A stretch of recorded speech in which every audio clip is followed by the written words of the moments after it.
Assalamualaikum warahmatullahi wabarakatuh.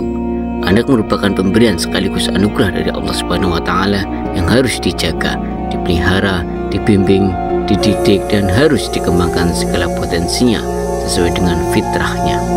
Anak juga akan menjadi penyejuk jiwa, penenang hati, dan pemimpin orang-orang yang bertakwa. Kedudukan ini menjadi sangat terbaik dan tertinggi dari seorang anak. Namun, ada anak kecil yang masih bersih dan masih fitrah, belum berbuat dosa. Mereka pergi meninggalkan kita. Benarkah mereka akan diasuh oleh Nabi Ibrahim alaihissalam? Demikianlah penjelasannya. Dalam sejumlah hadis, Rasulullah SAW menjelaskan bahwa anak-anak yang masih kecil dan wafat mendahului kedua orang tuanya akan berada di bawah penjagaan Nabi Ibrahim alaihissalam beserta istrinya, yaitu Sarah. Pengasuh itu berlangsung hingga hari kiamat tiba. Hal itu salah satu bersumber dari hadis yang diriwayatkan oleh Imam Bukhari. Suatu ketika Rasulullah SAW di dalam mimpinya melihat seorang lelaki yang tinggi dan dikelilingi oleh anak-anak.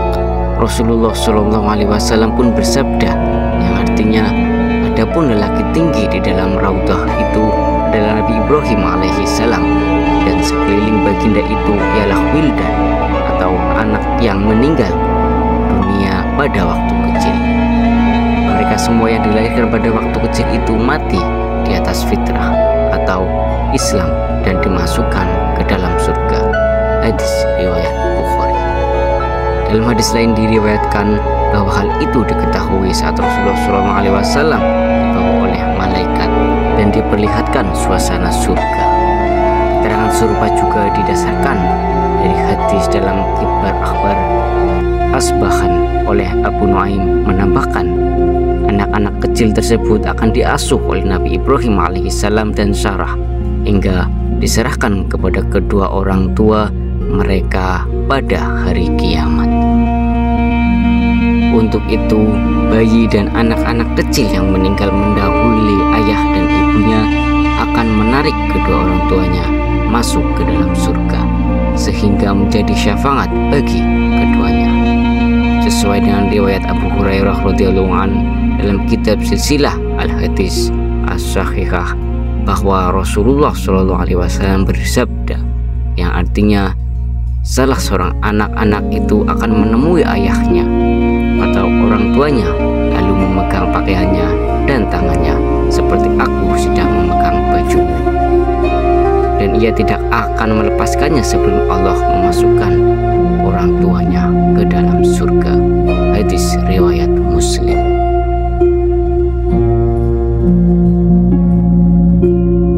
Dalam riwayat lain disebutkan saat Abu Hasan radhiyallahu an bertanya kepada Abu Hurairah tentang keadaan dua anaknya yang sudah meninggal dunia.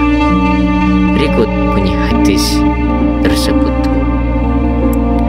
Aku bertanya kepada Abu Hurairah tentang keadaan dua anakku yang telah meninggal dunia. Bisakah engkau sampaikan kepadaku satu hadis dari Rasulullah SAW yang menenangkan jiwa karena kematian ini?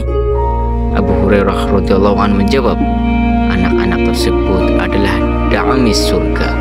Salah seorang daripada mereka menemui ayah atau ibu mereka, lalu menarik bajunya atau menarik tangannya, seperti aku menarik ujung jahitan bajumu ini.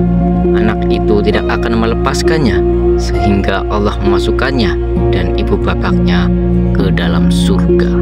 Dikutip dari kitab Syarah Muslim oleh Imam Nawawi, ahli surga yang dimaksud oleh Abu Hurairah radhiyallahu an dalam hadis di atas adalah jentik-jentik di surga atau ahli surga yang kecil. Kata da'amis berasal dari kata do'mus dalam bahasa Arab yang berarti hewan-hewan kecil yang tidak bisa hidup di luar air. Hal serupa dengan da'amis surga dengan kata lain dikutip dari Abdul Mufrad oleh Imam Al-Bukhari. Bayi-bayi yang meninggal dunia mendahului kedua orang tuanya tidak akan terpisah dari surga. Berkenaan dengan hal ini, Allah Subhanahu wa Ta'ala pernah berfirman dalam surat At-Tur ayat 21, yang artinya orang-orang yang beriman dan anak cucunya mengikuti mereka dalam keimanan. Kami akan mengumpulkan anak cucu itu dengan mereka di dalam surga. Kami tidak mengurangi sedikit pun pahala amal kebajikan mereka, dan setiap orang terkait dengan apa yang dikerjakannya.